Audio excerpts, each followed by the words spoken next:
What's going on, everybody? Good morning. I hope you had a wonderful Thanksgiving, you and your families, your friends, your loved ones, and are ready for the Christmas season or whatever holiday you celebrate moving forward. Um, Today, we're going to talk about one specific milestone, okay? And that's what? Sub 10-minute 2-mile workouts. Okay, this is a big milestone. Last week, we talked about sub 5 minutes for the mile. Today, we're going to talk about sub 10 minutes 2 mile. Then we're going to go with sub 15-minute 5K. I'm also going to do sub 4:30 mile and a bunch of different other milestone workouts, but also workouts that are going to help your mile, your 3K, and your 5K PBs. Okay, which is important, which is really, really important. So again, if you're a coach or an athlete, it's your first time here, welcome. If you have any questions, do not hesitate to put them right in the comments. And as always, if you enjoy the content enough to come back, hit that like button and hit the subscribe button. I greatly appreciate it, okay? I want to make sure that your questions are answered live time if you're here, okay? So a couple things with a sub 10 minutes, and this is a relatively significant milestone for a lot of folks in high school, right? Mostly boys, but some girls at the top level. But again, this also means you're capable of running sub 4:40 for the mile, sub 16 minutes for the 5K, and so on. And why do I give different workouts? Well, it's important to know that, you can step up to longer distances and compete well.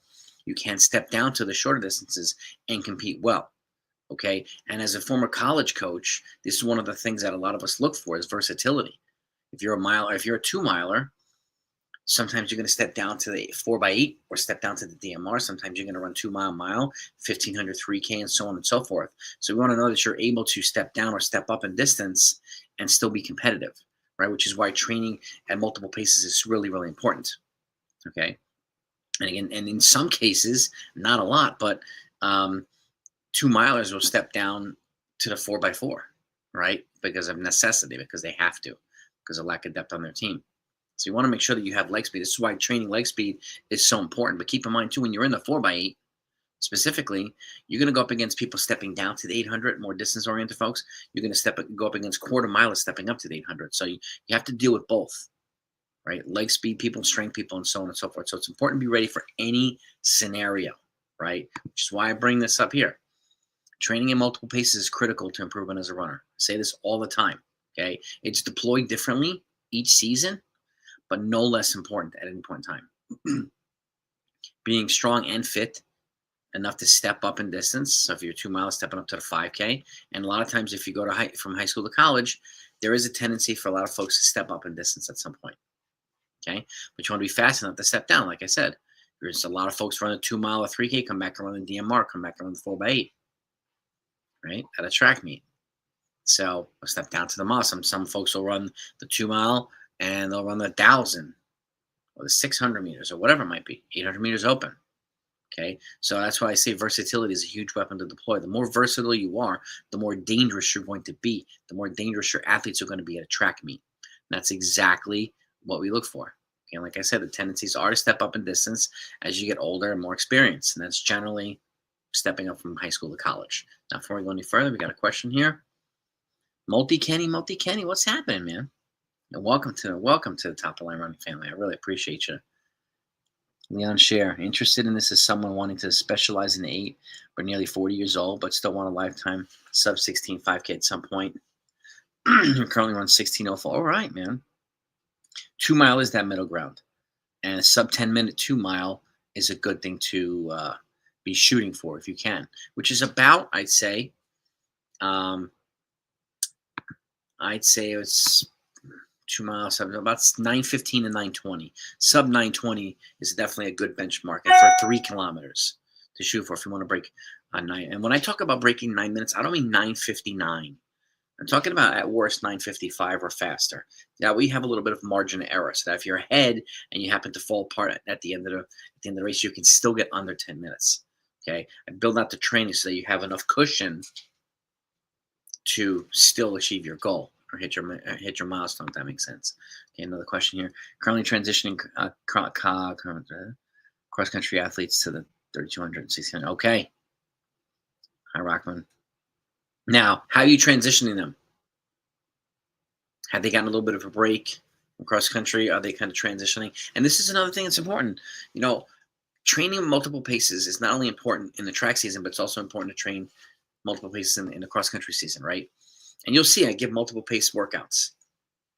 So you want to improve your mile speed even during cross country, your 3K speed even during cross country, right? So no matter what you do, and cross country, you're essentially training, at least in high school, you train for the same distance all the time: 5K, 5K, 5K. College, sometimes you go from 8K to step up to 10K, so it's a little bit different. Okay, 2-week transitioning here. Okay. These might, and again, these are workouts to build towards. Okay, just because I put out workouts here on slides, these are the goal volumes eventually built towards. You don't have to expect your athletes to step out the door right now and achieve these workouts, but these are workouts that are going to set them up to run sub 10 minutes in the 2 mile and sub 16 in the 5K, sub 440 in the mile, and so on. Okay. So let's get right to them. Okay, here's the slides. Here's the slides. The first workout you're building towards 5 times an 800 with a 2-minute recovery, 227 and 228. That is spot on sub 10-minute 2 mile. Okay. And if you can get up to 4 kilometers worth of volume, in some cases, some folks might be able to do 6 of these reps with a 2-minute recovery. 227 to 228 is the goal here that you want to be building towards. Easy runs. Okay. First week, easy runs. First days off, 3, 4. That's fine. That's a good transition period. Essentially, either an off week or a good chunk of an off week, and then easy days after that, and then transitioning to these types of workouts. Okay, so that's one workout. And then you can build towards 4 times a kilometer. Some folks can get up to 5 times a kilometer, but the longer rep here requires a 3-minute recovery period. 303 to 304 is what you're looking for in these 4 times a kilometer workouts. Okay, and again, also sub 10-minute 2 miles. Some folks you might see can handle the 800 meter reps and aren't ready yet for the 1K reps, and that is understandable, which is why I set up workout 3 at the 20 to 25 minute tempo. Okay, building towards 20 to 25 minutes at 5:43 to 5:44 per mile. This is the pace that you want to build towards to make it easier to go longer in reps in workouts, make it easier to step down as well. This simulates on a regular basis what a 2 mile race is going to feel like, what a 5K race is going to feel like, right? Continually hard running for an extended period of time. Tempo runs help to build physical toughness, mental toughness, help you stay focused. So if you can lock in at that pace, and again, you don't have to go out the door right now and run 20 to 25 minutes. A lot of folks I come across will try to get out there right now and try to do that, and they'll fall apart at some point. That's because they're not ready to do that just yet, which is why I have videos on how to build to 20 to 25 minutes. Okay, take this off the screen for a second. I've got videos on how to build to 20 to 25 minutes in pieces at the goal pace. Again, you can do multiple things here. Okay, you can do the same workout and try to do it faster. You can cut recovery in workouts, or you can add volume to workouts. These are all signs of progression in fitness, right? It's up to you to decide what you need most, what your athletes need the most. But I found the easiest way to build towards a 20 to 25 minute continuous tempo, which translates extremely well to college too, is adding to pieces. So let's just say you have 4 pieces here. The first one is 2 times 8 minutes with a 2-minute recovery tempo at that pace. Next time you do it, let's say 2 weeks later, you combine the 2 times 8. You try to do 16 minutes consecutive. And do 2 weeks later, go 2 times 10 minutes, 2-minute recovery, then 20 minutes. Okay, consecutive at that pace. You can build towards 20 minutes that way in 4 pieces. Again, I got videos on this channel that show you how to build that out accordingly. And that's the easiest way to build a continuous tempo run, is adding volume gradually to the goal pace. Okay. So again, 20 to 25 minutes at 5:43 to 5:44 per mile, which is essentially what? About 85 to 86 per lap on an indoor or on an outdoor track. Okay, 42 to 43 per lap on an indoor track. But ideally, doing this on flat ground is the easiest way to lock into this pace. Doesn't necessarily have to be on the track. It could be on an open field, something like that. It's up to you to decide what's most appropriate or what you have available to you. But that's the pace you want to lock in the tempo run. Now, workout 4, 6 to 8 times 400 with a 90-second recovery at 68 to 69. This is your appropriate mile pace equivalent. Sets you up to run sub 440, building towards 6 to 8 of these reps with 90-second recovery. Now, again, I want to take this off the screen too. You can do this in pieces too. I put workouts here. You can do 2 sets of 3 first, 90 seconds, 3 to 4 minutes in between a set. Then go to 6 consecutive with the 90 seconds. Then go to 2 sets of 4, right? 90 seconds, 3 to 4 minutes in between the sets, and then go to 8 consecutively. If you can get to 1.5 to 2 miles worth of volume at your goal mile pace, then that's a good sign that you're ready to run that type of mile. Okay? These are some indicators. 1.5 to 2 miles worth of volume at goal mile pace. And again, if you feel 90 seconds is quite a bit on the recovery, drop it to 75 at some point. And then if you feel you want to drop it a little bit further, for your more distance-oriented folks, drop it down to 60 seconds. Okay? This is a way of getting you used to running the goal pace. And then, like I said, cutting recovery. Okay? That's another way of progression in fitness, improvement. It's another way of tangibly being able to track as a coach whether your athletes are improving or not. Okay? So that's another way to do it. But if you can do 6 to 8 times 400 at that pace, 68 to 69, you're in the business. You're in business. Got a question here. Larry Hoffman. When do I suggest starting these workouts if the goal is to be ready in late May? So, not necessarily too early, Larry Hoffman, but it's a good question. I would do, I would start building this tempo out because tempo run is going to allow you to build in compound fitness over an entire year. Never at any point does the tempo not become important.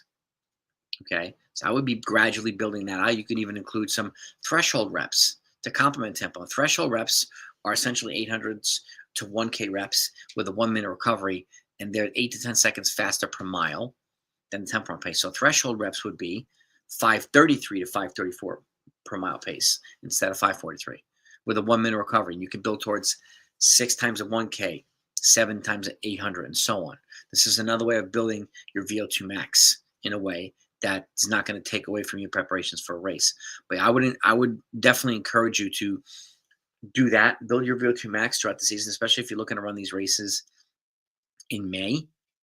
Okay, you can still do some of these workouts and spread them out over the course of the winter as well, so that to make it easier to transition to May. Because if spring track is the goal, that's the shortest season. You want to make sure you have a lot of this fitness in the bank already throughout the winter and indoor season, if that makes sense, so that you can translate it a little bit easier.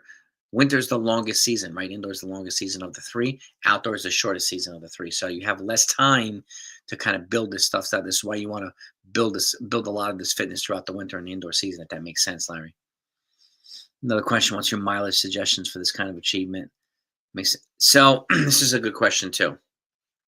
Let's take this off the screen really quickly. Okay, I've got mileage templates on here.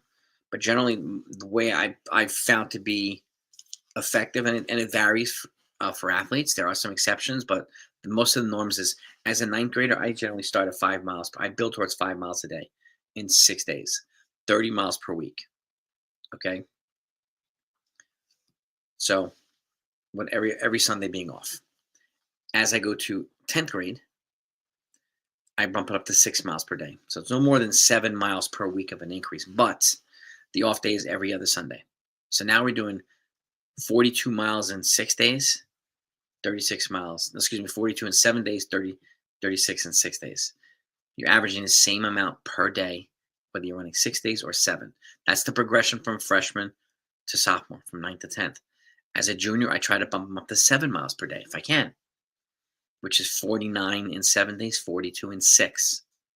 Okay? The progression's got to be gradual. And I keep them there the entire year. Okay? And you can work within that volume, but also allows you to train and recover at the same time and allow the athletes to adapt. Remember, a lot of folks are going through puberty, growth spurts, and all this type of stuff, which is why a very gradual progression in volume is so important. Okay? And then as a 12th grade, I try to bump them up. And again, this is the norm, but there are exceptions. I try to bump it up to 8 a day, which is 56 miles in 7 days, 48 in 6 days. Once you get to that point, that off day every other Sunday kind of gives the athletes time to an opportunity to recover. They're also high schoolers too, so let them be high schoolers too. You know what I mean? So it gives them a chance to progress gradually, gives you a chance as a coach to tangibly track what they're doing. And this is why I'm always in favor of coaching and taking notes, right? Because then you can go back and look and say, okay, this is when my athletes ran their best races, and this is the training that we did during this stretch. It gives you something tangibly to look at and say, okay, we can build off this right here because it worked. But also gives you a chance to see what didn't work. What do we need to modify? What do we need to tweak in the training? But if I was going to use a mileage template, it would be something like that. Okay, and this is for middle distance and distance runners. But again, some folks need a little bit less volume. Some folks need a little bit more volume. Okay, it's up to you to decide, again, what's most appropriate as a coach. I'm Bachman, week Monday. 5 easy, 8 times 50 Tuesday. Wait, my 5 miles easy and 8 quality day, warm up, 2x2Ks, 30 seconds. Is that 30 seconds? All right, 5K pace plus 30 seconds. Okay, 3 minutes. It's almost at 10K pace. A little bit slower than 10K pace. With a 3-minute recovery. Then 2 times an 800. It's at mile race pace with 2-minute recovery. That's an intense workout right there, High Rockman. That's Tuesday. What's Wednesday? I don't see Wednesday. Second quality day, Thursday. 2 mile, 1 mile, 4x8. Threshold pace. 90% velocity, 60-second recovery. Your initial workout days are Tuesday and Thursday. Easy day Wednesday. Is that a week that you race? Is that a non-race week? That's important too. Do you do Tuesday, Thursday workouts on a week where you're racing? Generally, and again, this is only speaking for me and from my experience. On a race week, I only do the Tuesday workout.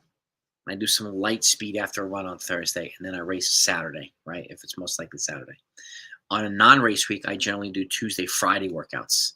So I have 2 days of recovery in between, okay? And then I have the long run Saturday, and then either an easy day or off day Sunday. This is where you always have an appropriate amount of time to recover in between workouts and in between workouts and races, or races and workouts, and so on, if that makes sense. Take Thursday, easy day. Okay. All right. Again, cross-country athletes. Okay, High Rockman. All right. Yeah, generally on what I've gotten to the point of is I do 2 workouts in a non-race week, and then I do 1 workout in a race week with some light speed after a Thursday run on the week that we race. That way they're still getting used to accelerating at least twice per week. Okay. And it really depends on when in the season. You can go over distance a lot early in the season and mid-season, and then you can kind of transition. So I am a firm believer in 3 to 4 week progression blocks, right? They give your athletes a chance to adapt to any change in training. You can repeat something, you can repeat a certain cycle, and then once that 3 to 4 week cycle's up, you go to the next one. Okay. This way your athletes are transitioning to doing the most intense part of training. Most intense, not the most volume, the most intense part of the training at the end of the season. Why? It's because that's when they're going to be at the most fit. Okay. They can handle that. But everything's a gradual progression. Right? So that's why I give you kind of 4 ways of building this stuff, right? Let's just say the 8 times 400 at mile pace, that would be the most intense block. You can progress from 2 times a 6. I mean, 2 sets of 3, then 6, 2 sets of 4, then 8. You can do that over a 10-week period, and then fit other workouts in between, right? So, Coach Heigl, we've talked before. Coach Heigl, all right. How are you, Coach Heigl? And again, folks, if you have any questions, you want to talk more detailed in training, email me. I respond to my emails here. This is my email address, okay? I am always up. I'm writing my email address here. Okay. This is on the screen. Okay, here we go. My email is blackbeltrunningcoach@gmail.com. Now, excuse me 1 second. I've got to hold on. I've got to fix that. Hold on. My apologies there. Hang on. I had one letter off there. Here we go. This is right now. blackbeltrunningcoach@gmail.com. This is my email address. Okay. Kind of sounds funny, but I'm a running coach, but I also have black belts in multiple arts. So multiple martial arts. That's why it's just easy to follow. It's easy to remember. So that's my email address. If you have questions, you want to talk training as an athlete or a coach, feel free to reach out to me. I'll be more than happy to answer questions. That's why I always go live on Sundays, because I want you to bring your questions here and have them answered. So Tuesday, Friday weeks, I typically do threshold or tempo on Tuesday. Friday. It depends, Larry. It depends on when in the season you are. Let's just say you have a 2-week block, right? And you want to hit all the paces. Okay? Think about it this way. As a distance runner, you can do tempo or threshold. Let's just say the first week, and you're not racing on either week. Tempo or threshold, Tuesday. Then that Friday, do 2-mile pace or 3K pace or even 5K pace or both. Then the following week, you do 2-mile pace that Monday. That Tuesday, and then you do 800 pace or even faster on that Friday. This way you're hitting VO2 max, long distance race pace, middle distance race pace, and speed on a 2-week cycle. And then you were able to repeat that. And again, obviously you modify as you see fit. But there's a workout set where if you want to hit some VO2 max and you want to do some stuff, which I've done videos on here. We talk about abbreviating your tempo. So instead of doing a 20-mile tempo and you want to get some stuff in, so you can cut that to 12 minutes and then do some race specific stuff on the back end of it. Let's just say you do 12 minutes and then you do 300, 400, 500, 400, 300 at 800 meter pace and mile pace. Now you can get an abbreviated tempo and transition into more race specific stuff. But you're doing the race specific stuff when you're already kind of fatigued from the tempo, which is exactly what the end of a race is going to feel like, right? So you can do those types of things too. You can cut the tempo in half or by 60% and then add some race-specific stuff on the back end of it. Does that make sense too? So, because you can do that on non-race week. You can do that on race weeks as well. But generally on a race week, I will do some type of threshold work. If it's a key race later on in the season, as you progress towards later in the season, I start to replace those workouts with threshold stuff because I want my athletes to be fresh the week of a race. So threshold work, you can get in a good amount of volume, and you can even add some speed on the back end of it, and it's not going to really zap the legs. The key effort that week is going to be the race itself. The threshold workout, the Tuesday workout, is going to be a complementary piece to the race, right? And threshold work I found to be the way that you can slow things down in training, which is going to enhance their ability to race fast, if that makes sense. So and let me know if that training cycle makes sense, Larry. Okay, it's up to you to decide. You can do 2-mile pace Tuesday, mile pace Friday, 800 meter pace the following Tuesday, and then either that tempo run and some speed on the back end of it, and you could repeat that multiple times. You can, Larry. You can do threshold as an entire workout, okay? Or you can do tempo runs are threshold training as well. It's just a different type of threshold. It's VO2 max, okay? And for those that don't know, tempo run is about 80 to 83% of your VO2 max. Threshold reps are about 83 to 87% of your VO2 max. Critical velocity is about 87 to 90% of your VO2 max. Each time the pace gets a little bit faster, okay? Do I use the indoor season for a particular purpose, such as increased speed to build for outdoor? Do you continue to build on? I do. It depends on the athletes that you're working with. And you have some athletes who might run better in the indoor season. Keep in mind, the indoor season is the only season where they're not affected by the conditions outdoors. So you want to put them in the opportunity to run fast. But I generally like to build off the fitness that we've accumulated during cross country to transition into fast running during the track season. What I don't particularly do myself is over race my athletes. Okay. I race them a little bit less. I get bigger blocks of training. That way, the races they do run are faster. I would rather have them run less races but have them much faster than run a bunch of mediocre races. Right. Especially if I want to have a championship type team. If I know I have kids here who are kids who can probably get in scholarships into college, I want to make sure that they're set up to run fast. I do not, this is me personally, I can't speak for everybody else. I don't need to be king of the dual meets, king of the borough, the league district meets. I want kids going to states, nationals, that type of stuff. Running Millrose games, Penn relays, right? Outdoor nationals if they have the opportunity to do that. And that's where you have to individualize the components of training in a way that's going to set all your athletes up for success. Okay. So to answer, if I could simplify that answer to you, I use indoor as one of the 3 seasons, right? But I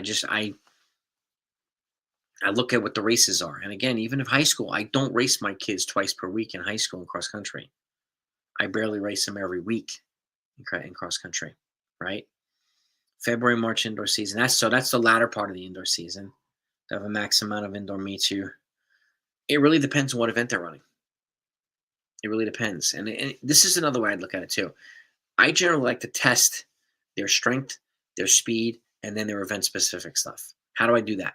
So if it's a half miler, I have them run a mile first, right? The first meet. And then I have them step down to 400 and 500, check their speed. And then I'll have them run their goal race, 800s, and see where they're at. If it's a miler, I have them run the 2 mile first and an 800, then I run the mile, right? 2 milers, generally, you don't really get a chance to run a 5K because there aren't many 5Ks unless you're running nationals in high school. So it's a little bit different there. But I'll have them run a mile and have them come back and maybe run a 4x8 or something like that, or 4x4. So I'll have them do multiple events in a race here and there, and then I'll test them at the 2 mile. But I generally won't test them right out the gate unless I know that they're be able to secure it a time qualifier for nationals for later on, right, or something like that. Then I'll shut them down and rest them up if I need to. But at the end of the day, looking out for the athletes' health and well-being is most important. Illinois, a lot of schools don't start indoor season until January. Okay. So I would take December to build a lot of fitness. And you can even test your athletes along the way, right? I mean, you do a couple of weeks of training, and then the week before, 2 weeks before their first meet in January, test them. If they're going to run an 800, test them on the track. If you can, at 600. Okay. If they're going to run the mile, test them on the track at 1,000 or 1,200 before that. If they're going to run a 2 mile, test them at 2 kilometers and see how they're progressing towards what you want them to progress towards along the way. It also keeps your athletes mentally engaged, mentally focused. They're not racing for a set period of time. And that's thank you for sharing that. I did not know that, Multi-Kenny. So, but you accumulate fitness in December. Okay. And it'll give you a good idea of who's ready to race and who's ready to race fast. Okay. There's a difference between the two. But generally, I like to use the fitness that we accumulate during cross country. And we train multiple paces during cross country, always.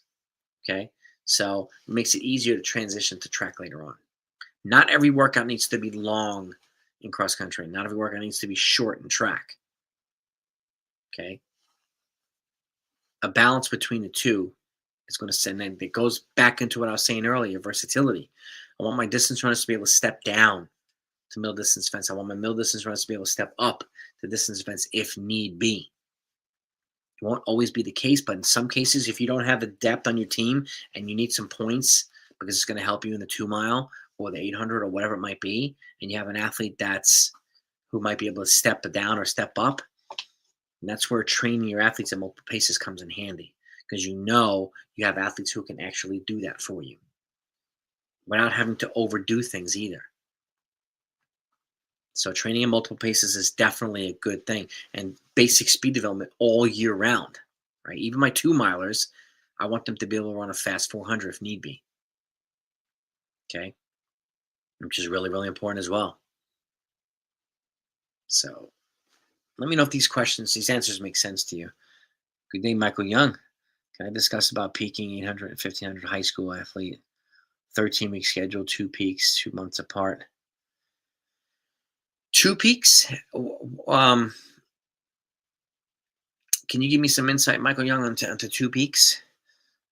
Are you Is that a mid-season peak because they need to qualify for certain races, and then late season peak because you want them obviously tapering as well? And do you make drastic changes to the training to secure two peaks? Is my question, Michael Young. Yeah, this is a good question too. I like See, this is why I go live again on Sundays, because I like these types of questions. You folks ask some really good questions. It's important to have them answered. And generally, I don't know if you've heard the way I set it up, training, at least in high school, is there's an off day every Sunday for ninth graders. There's an off day every other day. I mean, every other week, every other Sunday for sophomores, juniors, and seniors. That way, they can train and recover at the same time. You don't need to make any drastic changes to the training at any point in time. You can taper towards the end of the season. And generally, for tapering, I drop the volume by 20% about 3 weeks out, and I stay there. So let's just say you're running 50 miles a week as a number, drop it to 40 and stay there for the last 3 weeks. Get used to the decrease in training, right? One is mid-season for inter-school meet, and one is for CRIFTA trials. How old are your athletes, Michael Young? Do you have a wide range of athletes, ages? Because this is again, you can you cycle in and cycle out your training too, right? And that's why the off day every Sunday or every other Sunday comes in handy. That way you don't have to make drastic changes, like I said, to the training. Okay. You can continue to progress along the way. You can run fast at any point in time. Okay. And be recovered enough to come back and do it again the next track meet. 12 to, so you're middle school. Okay. Well, middle to high school. I would have an off day every Sunday. If they're middle school and ninth grade, anything beyond ninth grade is an off day every other Sunday. In winter, is there a certain temperature that you avoid intermediate runners doing 400 pace park? Not necessarily, Larry. What I do is I make sure, first of all, and I'm glad you bring this up too. The warm up routine is really, really important. I talk about this a lot for those that don't know me. I talk about transitional reps, right? You're welcome, Michael Young. Transitional reps. And transitional reps is going to help you for this specific reason, okay? This is why I talk about doing a tempo. Like you do your warm up, you do your drills and strides and so on. And then you do like an 800-meter rep, just one, or a 1K rep at tempo pace. What's that going to do? It's going to elevate the heart rate and get the body warmed up to the point where it can most effectively transition over to stuff like this. So let's just say you do a 1K tempo rep, right? Take a 3-minute recovery, and then you do 5 times 150, just up arbitrarily at 400-meter pace with plenty of recovery. But that tempo rep is going to help transition you into the faster stuff, if that makes sense, Larry. So, but like, just as long as your athletes are dressed properly, and as long as the footing is safe, then you can be outdoors. But they've got to dress properly, and they've got to warm up properly, and they've also have to cool down properly. And you want to definitely make sure the extremities are covered, right? Hats, gloves. So, but the transitional piece is really, really important to help make it much easier. And if you're doing short, fast stuff as the workout itself, then the transitional piece is going to be longer.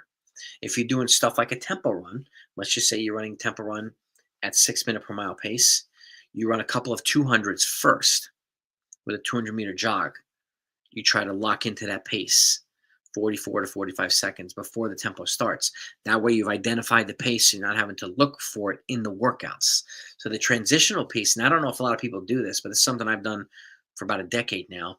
I found it to be effective, is transitioning into the longer stuff with some 200s, transitioning to the shorter stuff with a longer tempo rep. And it makes it easier to maximize the workout itself, right? So ideally, because you want to take advantage of the full workout, and in a way that's going to keep your athletes healthy or keep you healthy. So, and then again, make it easier to do what afterward: recover, cool down, and then come in into, if especially if it's cold, get back into the warm weather. And this is where the warm up, and I talk about this a lot during cross country too. Your warm up routine is important, right? I talk to a lot of folks who do a warm up jog, and then they'll do static stretching, and then they'll try to fire up the muscles again. The weather's cold out, so it might be a good idea to train to consider a different warm up routine, right? An active stretch first, then your warm up jog, then your drills and strides, then race. So then you're not sitting around in the cold outside, right? So for a 400-meter workout, what kind of transition rep would I recommend? Multi-Kenny, an 800-meter rep, just one at tempo pace, or 1K rep. So, they're going to run 2 minutes at 2 minutes or 3 minutes or whatever it might be, 2 to 3 laps, 2 to 2.5 laps at tempo pace. Again, that's going to elevate their heart rate, get the body warmed, but it also makes it's a little bit faster than they're doing before, the warm-up, right? And that makes it's a stepping stone to the faster stuff they're going to run, multi-Kenny, right? And it's up to you to decide. You could do one 800-meter rep, even for your long sprinters, right? Let's just say the workout itself is 4 times a 200. Okay, you do a threshold or tempo rep or a threshold rep in the beginning. That's going to help ease the transition into that type of running, especially if Illinois, if the weather's super cold, right? So in the winter, and if you're outside, you want to make sure that your athletes are not pulling muscles and straining muscles. So the better they're warmed up, the more effectively they're warmed up, the better off they're going to be. And again, it goes back to looking out for their health and well-being. Make sure there's a good plyometric routine. Make sure there's a good warm-up exercises. Make sure they're doing a lot of these things to fire up the muscles that they need to fire up before they run fast. Okay? So to simplify, multi-Kenny, like one 800-meter or 1K or 1 times 1K rep at tempo pace. Take 3 to 4 minute recovery. So that way they're not sitting around for a long period of time, and then you go right into the workout. Right? And you tinker with that. You tinker with it. Some folks might be better off with a 600. It's up to you to decide. It really is up to you to decide. So, but the transitional reps, something that I've been kind of incorporating for quite some time now, and they're effective. This is a way you can improve around the margins where nobody's looking, right? Improving around the margins, getting better in those areas. And again, every time you do a transitional rep like that, you're getting a little VO2 max hit. You do that for 12 weeks straight. Think about how much more work you've done for your VO2 max, even as a long sprinter or middle distance runner, right? Where you weren't doing before. You just added some VO2 max hit for enhanced fitness, where you weren't doing that before. Any way you can maximize the quality of your workouts is a good thing. But it's got to be, again, done in a way that's going to protect your athletes. That's why a warm-up routine is really, really important. The winter approaching, how important is it to use the track itself? Snow and ice prevents us from using the track. That's where I would be. So this is where I'd lock into a tempo run, threshold reps. You can even do timed efforts with 1 minute recoveries on the roads, or if you have a hill nearby, do hills, right? 1 minute hills. As long as the footing's safe, obviously. But if you can't get to the track, you work with the environment around you. If you have hills, you can do a lot of strength training. You can even do hills one day, tempo runs the other day. And you could do that for a block of training in the cold weather, and you'd be so shocked at how much fitness you'll accumulate. And this also gives you an opportunity to lock into the pace ranges of tempo runs if you have something measured out, obviously, where you can track. So, but it's, you don't have to be on the track for everything. You don't. Hills are a great way of building strength and improving your leg speed in a way that's not going to beat up the legs, right? It's going to be less taxing on the legs, even if you're out on the pavement in the super duper cold weather. It's less taxing on the legs than it is running hard on the track in the cold weather, right? It's achy in the joints and legs and stuff, not necessarily on the uphills. You're building a lot of strength. You're also improving a lot of leg speed. And you can even do that abbreviated tempo. You can do, let's just say you do 2 miles at tempo, and then you go to the hill and you run 8 times a minute uphill with an easy jog down recovery. That's a monster workout, right? 2 mile tempo. Take a 5 to 6 minute recovery, whatever, and you go right to the hill and do some hill repeats. Doing the hill repeats after the tempo run. That's good VO2 max. That's good speed training. It's good strength training, all in the same in the same session.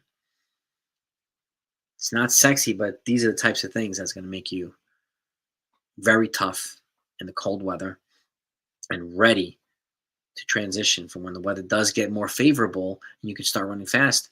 You've done the stuff that you need to do to make the transition easier, right? So, and again, coming from the Northeast, the winters stink over here, especially when it snows. It makes it harder to run fast. That's what Villanova University was known for. The athletes used to go out and shovel the tracks before their track workouts under like Jumbo Elliott and some of those all the coaches. It was nuts, but that's what they used to do. And again, this is where you can do a lot of threshold stuff in the cold weather. Short recoveries. You're not spending a lot of time standing around in the cold, getting cold. So it's just, 800-meter reps or 1K reps or 1,200 reps or 1-minute recoveries. Repeat. You'd be shocked at how much fitness you can accumulate of a VO2 max nature to make it easier to transition later on. You can build so much fitness off this type of stuff when the weather's bad. And feel totally good about it and say, damn, I did a lot of threshold stuff. You're banned from shoveling the track because it damages. Okay, that's totally understandable too. So that's why I would go either outside of school or hill around the neighborhood, do tempos and hill repeats and try. I totally understand that. Totally understand that. And the last thing you want to do is damage the surface of a track that you want to take advantage of when the weather's nice. Totally get it, Multi-Candy. So if you have the ability to do tempos and thresholds around the school or in a nearby area where the footing is safe, this is where you can be creative. Tempo and hills, threshold and hills, right? Hills, then tempo. Okay, you can do hills first, then flush out your legs from the hills with a tempo on afterward. Or do the other way around, do a tempo first and then do hills on the back, and where you attack the hills and the legs are tired. Either way, you're getting a serious VO2 max benefit, a serious aerobic fitness benefit. Right? You're building a lot of speed and fitness. And you'd be pleasantly surprised when you transition back to track and how good you could probably feel, how strong you would be. Even if it's 6 weeks or 8 weeks of it, it's okay. Totally fine. Fitness is fitness. Right? Being creative with it, again, so that you're not just going out there running 20-minute tempos every time out, what you don't need to do, right? You kind of cycle this stuff out and in. That makes sense, Multi-Kenny? Does anybody else have any questions, by the way, before I wrap up? I don't want to keep you on here for too long. But every Sunday morning, 9 a.m. Eastern, we'll go live and you'll know exactly what we're going to talk about. Next Sunday, it's either going to be sub 15 minutes for the 5K or sub 4:30 for the mile. There's a lot of similarities between the two. I might do sub 4:30 for the mile, since generally a lot of high school coaches and high school athletes come on here as well over college. So I might do the sub 4:30 next week as more applicable to the folks, and I might do sub 15 during the week. Anybody have any other questions? Got cats on the floor here. Well, thank you all for coming on. And hopefully you found this helpful. If you did, hit the thumbs up. Let other athletes and coaches know that this channel is available, that they can always bring their questions at any point in time. I had a good holiday, Multi-Kenny. Ate a lot of food, obviously. But I was out the next Friday morning out training. I get it done. Got to put in that work. It makes it easier to feel good about eating like a wild buffalo on Thanksgiving. go out and put in the work. So, but I hope you had a great holiday too, and I hope all of you had a great holiday. And whatever holiday you celebrate moving forward, I hope it's a wonderful one too. Whether it's Hanukkah, Christmas, or whatever it might be. And happy holidays to all of you. But I'll be back next Sunday. We'll talk about it. And let me know if sub 4:30 is something you want me to do. That's something I do plan on doing. And if you do, I'll do that next Sunday. And sub 4:30, now you're looking at, closer to 9:30 for 2 miles. You're looking at mid-15s for 5K, right?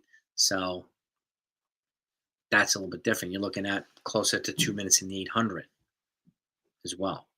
So, and I've got the workouts and I've got everything already spread out and planned out. And I talk about this on my TikTok account too, Access to Coach. I plug all this stuff out on my TikTok. But I like to go live here so that if folks have questions about the workouts I put out, you can ask at any point in time and get them answered. Sub 430? All right. Next Sunday, it's going to be sub 430. And again, the appropriate milestones for all the distances that surround it too. Okay. So thank you again, everybody. Have a great week. And if you're still running cross country, especially in high school, we're leaning towards NXN and is it Brooks now? It's not Foot Locker. Good luck to you. Okay. And best of luck to you transitioning to track as well. Okay. And have again, happy holidays. And hopefully I'll see you next Sunday. Peace and love to all of you. See you next time.